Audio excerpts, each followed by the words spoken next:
hopefully my internet's going to be good. Oh, we're live. I was just saying, hopefully my internet's going to be good because I'm outside. Anyways, I am live with Stephen Anthony King, and it's really good to see you. Yes, Christine. It's really good to see you as well. And thank you for this opportunity. I'm loving this.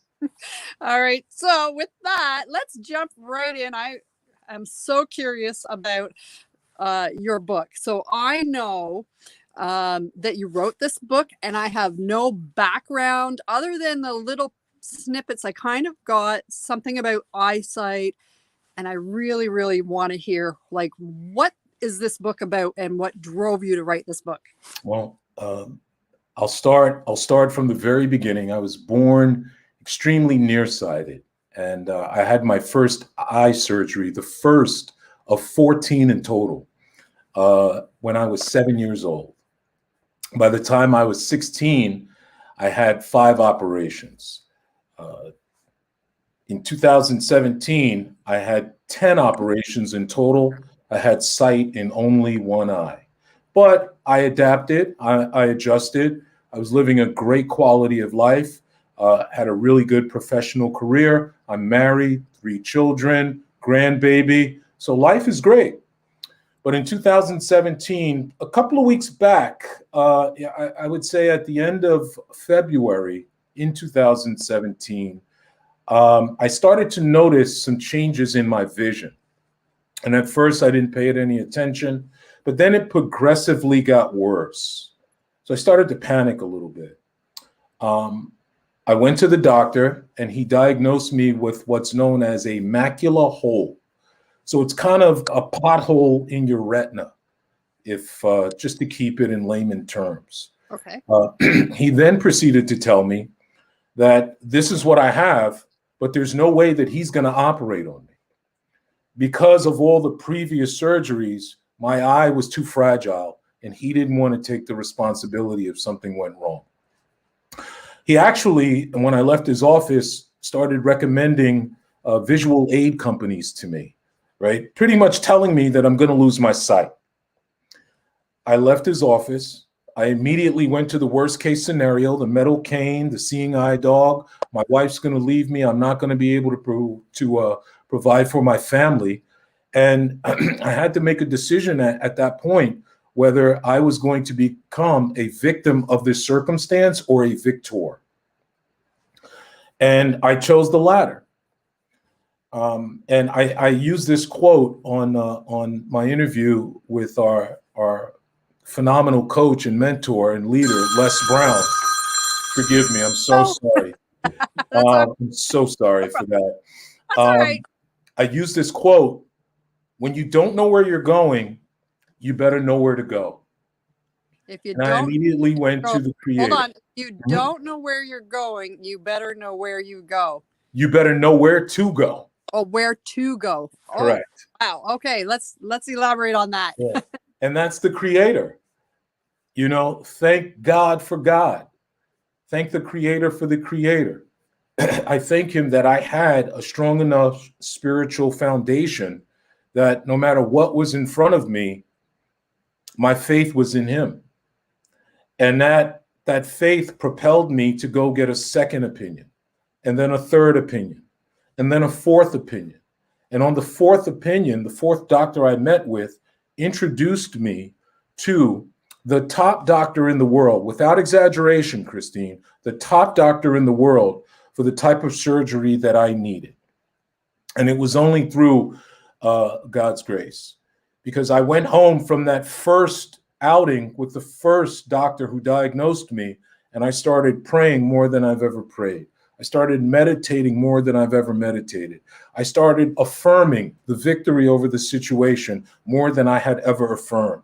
And along with those techniques for my mental and spiritual fortitude, I had to put in the physical footwork and continue to seek out doctors. No matter how many times they told me no, I had to keep going until I found one that told me yes. And I did. His name is Dr. Stanley Chang.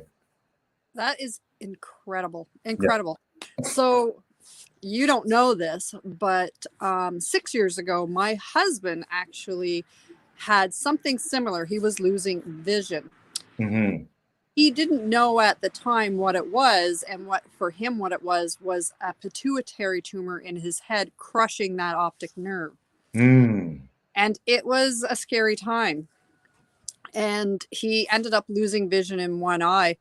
And if he didn't go for his surgery, because he didn't really want to go, I mean, they had to like get up into his head for surgery. Mm.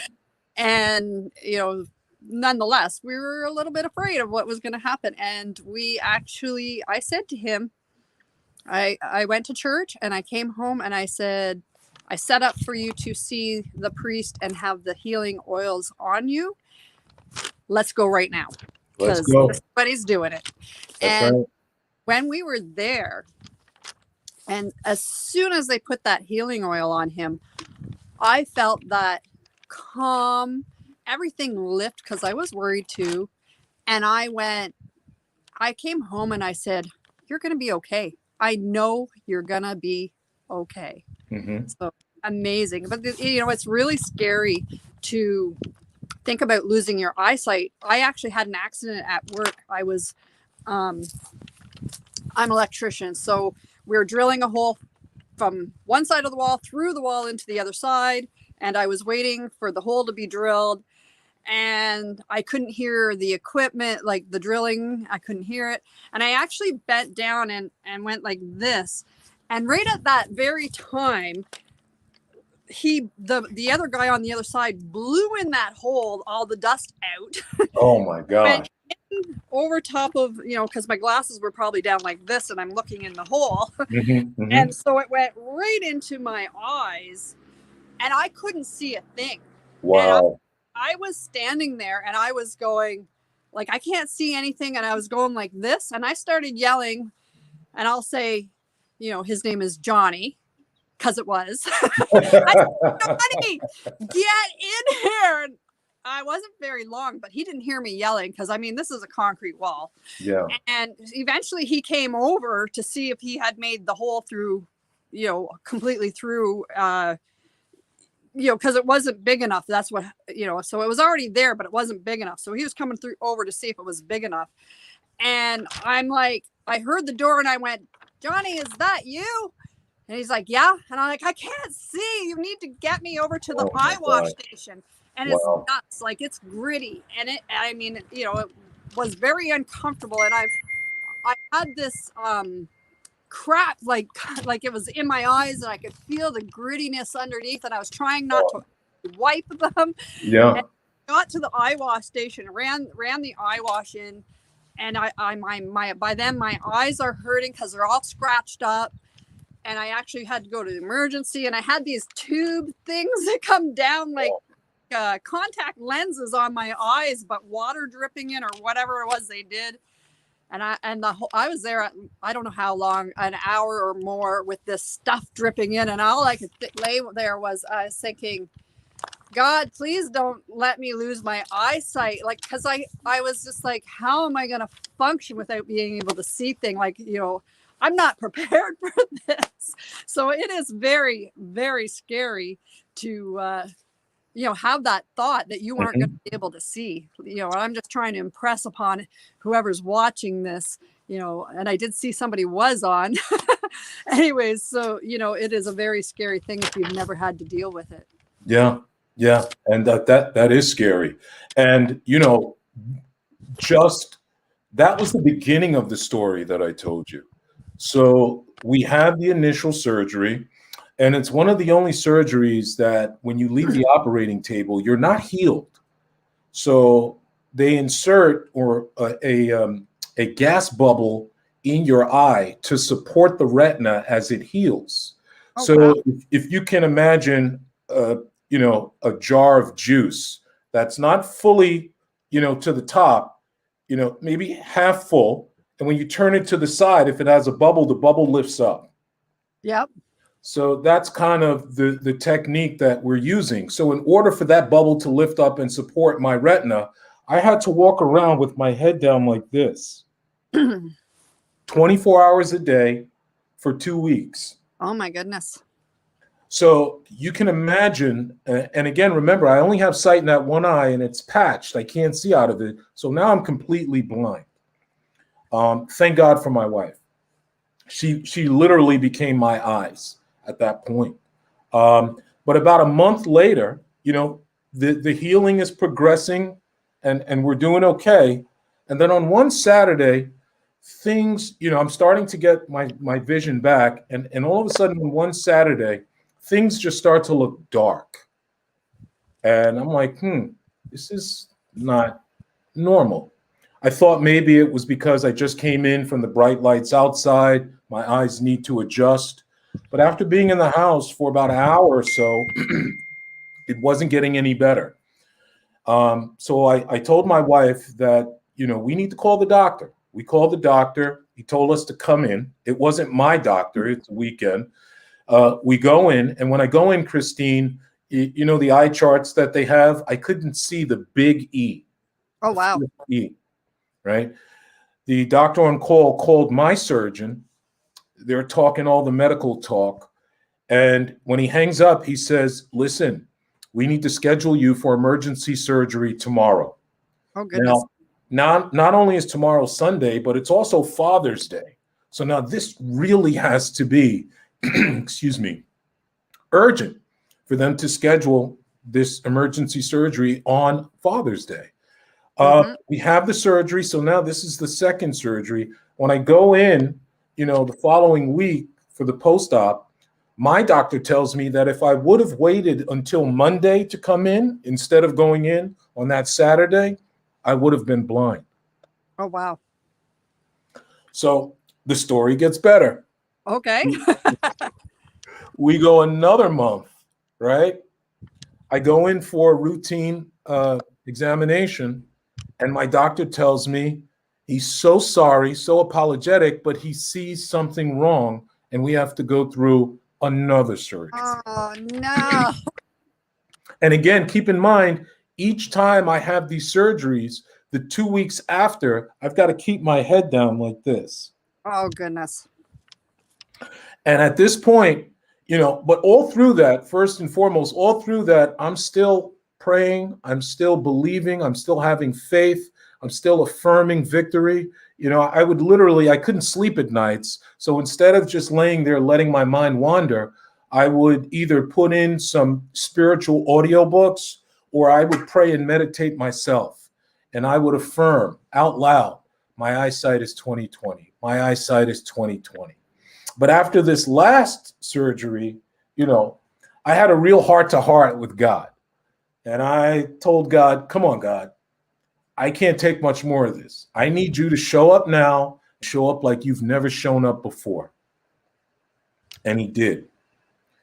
And the end of the story, it's a year later. The end of the story is that it's 2018. My doctor says, Steve, I think we got you out the woods.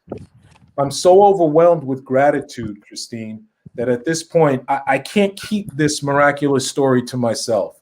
So I asked my doctor, is there anywhere that I can go and share this story? He says, not really, but from time to time, we do have people who have severe surgeries like yours. You can speak directly to them. I'm telling him, by all means, give him my number. About a month later, I get a call from a gentleman who's about to embark on almost the same journey. Oh, wow. Sight in one eye, severe surgery. He actually had to have 2 procedures done at the same time by 2 different doctors. Oh, goodness. He had to have his retina repaired, and he had to have a tube put in to prevent, to release the pressure and prevent glaucoma, all at the same time. And I was able to comfort him and persuade him to have the surgery. And not only that, I actually went with him while he had his surgery. So now it's a surreal experience. I'm in the same hospital on the same floor, but now I'm in the waiting room and he's in the operating room. And he goes through a surgery. It was so surreal. Even the staff members from the hospital remembered me. And they're like, hey, what are you doing here? And I told them I came here to support a friend of mine. And his surgery went well, thank God. We're driving home from the hospital that evening. And he says to me, you know, this is really incredible. Just a year ago, you were up on that operating table, and today you're driving me home. And it was at that point that it really all came full circle, and it all then made sense, and it had purpose to me. You know, I went through or got through what I got through to reach back and help somebody else get through. God put you where you needed to be. Correct. Mm-hmm. That's Correct. incredible. So your book, I'm assuming it's not just about the surgery. No, not at all. It's the emotional roller coasters. You know, it's a mini story of how my wife really, really, really stepped up. And I love my wife with all my heart. But if there was ever such a thing of my appreciation for her going to an even higher level, it was during that period of time, because she still had to work. She was working from home. She has a very demanding position at her job, but she still had to wait on me hand and foot. She had to cook for me. She had to give me drops 6 times a day. You know, she had to make sure that I was comfortable. We had to go to, 2 eye appointments every week, and she was still able to maintain. So there was that story. There was the story of how my connection and my spiritual foundation even grew, because I had nowhere else to go but to God in my weakest moments. And I had some weak moments. I broke down a couple of times because it was very scary. And when you think things are going well and, you're healing, and then you get this, this disastrous news that you got to start all over again, it takes a toll on you. Emotionally, mentally, physically, and spiritually. So there are a lot of little sub stories, but they all lead to the hope. They all lead to how my pain transformed into perseverance and ended up in purpose. It's a really good read, I think, and it's a really inspiring story. And as I said to Les, and I think Ben the other day, it's really good to see you is kind of my way of showing gratitude. Every time I say it to somebody, I'm praising my God and I'm giving thanks, because it didn't have to be this way. And, very different. Yeah, correct. And the key here, Christine, is that it's not only about sight. My situation just happened to be about eyesight, but how many people are here today where they couldn't have been? It could have went a different way. Just think of coronavirus. There are a lot of people who haven't survived coronavirus. And then there are a lot of people who have. Yep. So saying it's really good to see you, anyone can take that phrase. And it means so much more than just the standard greeting that we give when we see someone. I heard it when you said it on the Zoom that we do with Les, and I was like, I don't know, it just resonated with me. It's really good to see. Yeah.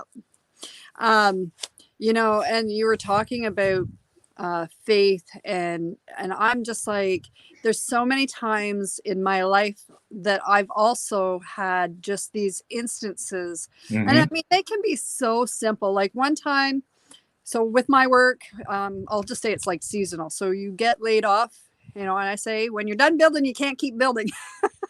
So you get laid off and the next job comes up, you go to it. And I really wasn't ready to be out of work for any length of time. And I was driving home from that job, and I was like, thinking about this and thinking, money, this, that, whatever, like, oh man, and all of a sudden I just went, you know what, Christine, you just need to relax, because God takes care of you. And I did that mentally and physically. I was by myself in the car and said it out loud. God always takes care of me. And I said it 3 times. And again, that feeling of relief and just that stress being lifted, it's incredible. Like I know there's people out there, and we're in a time where there is a lot of, there's no God, there's this and there's that. But when you have things happen, there is no other explanation. I agree. You know beyond a doubt there is a God. But sometimes getting through to those people is difficult. It is, and you're right. There are just certain, there's a saying, coincidences are God's way of staying anonymous. Oh, I like that. Yeah.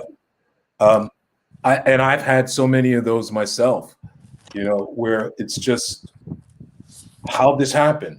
This is wild. No, it's not wild. It's what was meant to happen.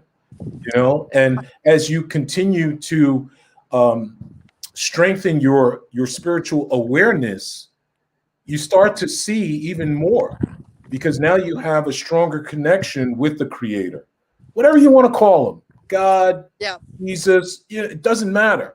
Higher power, higher spirit. power. That's it. Good orderly direction. It doesn't matter.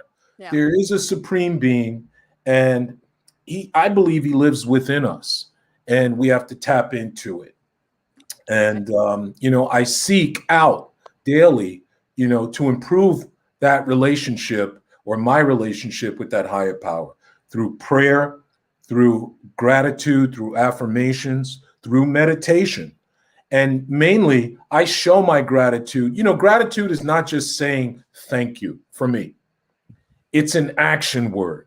So any time that I have an opportunity to help someone, I'm there. I'm reporting for duty. It's actually part of my prayer in the morning. God, thank you for showing me who to help today, and thank you for giving me the power to carry that out. Oh, wow. That is really good. And honestly, those are the things I struggle with, to remember, like, to not just be thankful, but to ask for that, God, put me in the path of who needs me. But part of my brain goes, I don't need to, because God already knows, but I need to work on it anyways. All right. I want to move on to some questions. Do you have anything else you want to add before we? No, I'm loving this. Let's do it. I did put the link. Oh, I see somebody on. I did put the link to your book in the description. Thank you. I know it's on the YouTube one. I'll have to check back with Facebook. I believe it's there. Because we're streaming, actually. I'm just learning how to do this stuff. I'm streaming to YouTube and Facebook at the same time. You're doing a phenomenal job. And I'm told that I can bring up comments if anybody comments or has questions. I haven't seen anybody, but again, I'm new, so maybe I'm missing them. All right. So I actually have this Les has given us homework to do. And I wrote this down as one of the quotes that elaborate on with, how we're supposed to take somebody else's quote and then elaborate. So it was actually your quote, and it was, God meets you at your level of effort. And I know Les and you talked about this, but I think it is a really impactful, powerful quote. Thank you. Because I'm looking at it and I'm going, there are so many people out there. It's like, God, rescue me, but they don't put any effort in. None I'll let you whatsoever. elaborate on that. Yeah. So I was on with Ben from our group, really good guy, and he and I, there's an old kind of joke / fable, if you will, about, the town is flooded and this man is on the top of his roof and the water is rising, his house is submerged, and there's just a little piece of roof that's above water that he's hanging on to and clinging on to. So a boat comes by and the guys in the boat say, hey, you better get in this boat. And he says, no, that's all right. I'm waiting on God. And they take off, right? A helicopter comes by and says, hey, man, the water's still rising. You better get in this helicopter. And the guy says, it's okay. I'm waiting on God, right? Another boat comes by This is your last chance. You know, we're not sending out any more rescue teams. No, don't worry. I'm waiting on God, right? The man dies. He goes to heaven. He meets God. He says, God, what happened? I was waiting on you. God said, what's the matter with you? I sent you 2 boats and a helicopter. Yes, I actually was familiar with that, and Yeah. I love that one. I heard it actually from my priest years ago, and it really drives home that point, that God meets us at that level. How does that go? Meets you at your level of effort. Of Yeah. effort. That's You have correct. Like when God sends you help, you need to recognize it and you need to take those steps to accept that help. Correct. And one of Les Brown's famous quotes from the scripture is, faith without works is dead. Or as I like to say, prayer without action is wishing. You know, God has already done his part. And I believe that, we don't have to wait on the blessings. The blessings are really waiting on us, but we have to go and get them. We have to put in the footwork. I can't sit on the couch all day and watch television and eat, TV dinners, saying God's going to get me a job. God's going to get me a job. No, I have to put in the footwork and go find the job. The job's waiting on me. I just have to go get it. So I'm a firm believer that as long as I put in 100% of the effort that I'm supposed to put in, God's going to do the rest. And I also believe that if I, put in the effort and I don't acquire what I was trying to acquire, then it wasn't meant to be. 100%. I agree too. I love that. And there was a quote, actually, let me check my notes. I don't know if you said it or I have this here. Hold on one second. Where did I see it? I don't know where it is now. But you touched on it, and it was like, God's gonna be there for you, and anyways, all right, it went out the window. I don't know where it went, but anyway. Okay.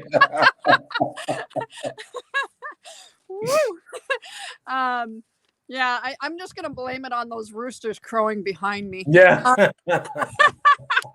Tell them to put some comments in the chat. Yeah, well, some destinations don't get comments. Let me see. I don't know. I don't know what No, I just did there. I meant the roosters. Oh, hold on one second.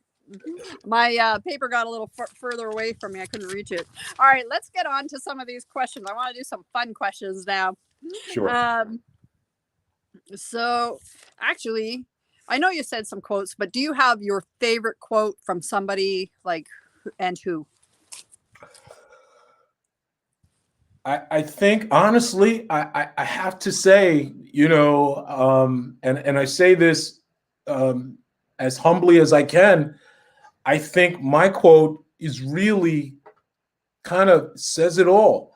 It keeps me accountable. It keeps me responsible. It keeps me faithful. So again, God will meet you at your level of effort. And if I had to have a strong second, it would be that you don't have to wait on the blessings. The blessings are waiting on you. That was the other quote. That was the one Yeah. I was searching my brain for. Yeah. Because I do love that quote too. And yeah, both great quotes. And they came right from you, Stephen Anthony King. All right. So tell me, what is something fun you like to do? I'm a big exercise fan. I've been working out for I'm 55. I started working out when I was 16 years old. So I'm a big fitness buff. I love sports. I love American football, not soccer, but the actual football with the pads. And I like to play board games. Believe it or not, Monopoly is one of my favorite games still to this day. Awesome. Yeah. Have you ever played Cash Flow? No, I haven't. You can play it online, and I love that game because it teaches you about investing in real estate and stock. Nice. Yeah, Nice. I kick butt in it. I'm going to look into that. I really am. Okay, so if you had one wish, what would it be?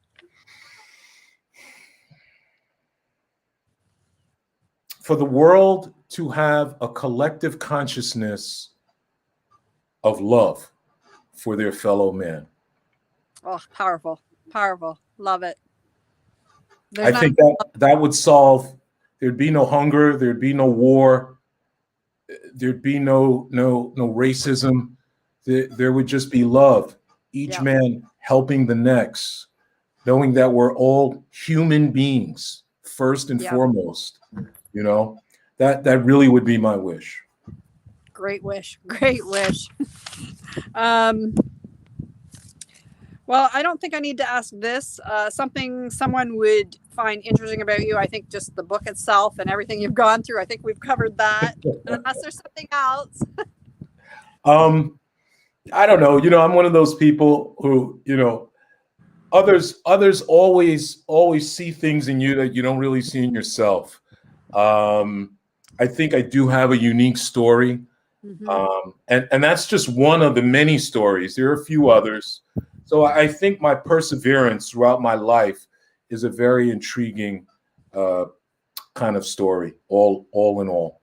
You know, one of the things I actually talked to John Leslie, Les Brown's son, for anybody who's watching who does not know who that is, but I talked to him and I said to him, I'm like, I don't know. And I've been discovering, I've only been in this group for a little over a week now.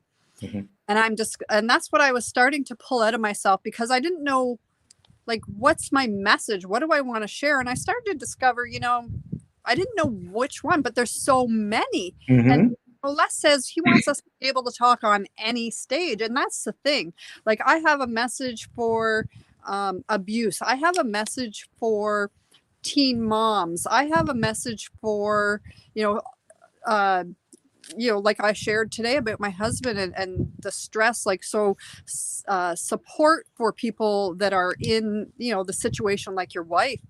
I can have a message for that because I've been there. Mm-hmm. I know what it's like. I know how scary that is. So I'm starting to pull these out and go, I get it. I understand. We have more than just one message. I thought I must have one message somewhere. Anyway, all right. Okay. What is something fun you are actually looking forward to doing? Really promoting this book. I don't really consider myself an author. I'm just a guy who has a story, who put it down on paper. But the entire process of getting the book formatted and actually getting it printed and finishing it and then promoting it, it's very exciting to me. Doing podcasts like this, I've got, several more set up, some radio show interviews set up, hopefully, my goal is to get on television to promote the book. And really just not get hopefully. You got to do what Les does. I will be on. I will be on TV. So stay tuned, Christine. I love that he did that. I'm going to tell the story. He said that he went, I don't know how long, but was it 10 years? I'm going to be on this person's stage. And then eventually he was on it. That's right. You know? So yeah. That's right. So I'm going to take a page out of Les's book. Christine, do you know anybody who can get me on TV? I don't know, but if I do, I'll make sure I recommend you because we always have time for personal referrals. Yes, we do. Yes, we do. Yes. Les would be proud of us right now, right? All right. So let's just back up a little bit before we leave and wrap it up. What is your personal message? Like, let's just break it down. Like, what is your right now one personal message that you just really want to put out there and share? No matter what you face in life, believe that God loves you enough to get you through. Believe in yourself enough that you have what it takes to get through, and never become a victim to your circumstances. Always become a victor. I'm a firm believer that things don't happen to you, they happen for you to help others. And that's my message. I love it. I'm going to wave at my neighbor. Ask him if he knows anybody who can get me on TV. Brian, do you know anybody that can get Stephen Anthony King on TV? I don't think he can hear me. Maybe the other neighbors heard me. They'll be like, what are you yelling out there, Christine? I'm sure my neighbors think I'm crazy. Anyways, I've really enjoyed doing this interview. I really did too. I had a lot of fun. Thank you so much. And I want to thank the viewers that have taken the time to watch and be here. I appreciate it. So with that, I'm going to end and we'll say goodbye. And you, everybody out there, have a good whatever it is, wherever they are. And before I leave, Christine, thank you so much. You are an awesome, awesome, awesome hostess. Awesome. You're doing a phenomenal job. And to your viewers, the ones who are live and the ones who will look at this later on, grab your loved ones tonight. Think about something that you went through that could have went a different way. Hug them real tight and tell them it's really good to see you. It's really good to see you, and I will see you again. Yes, you will.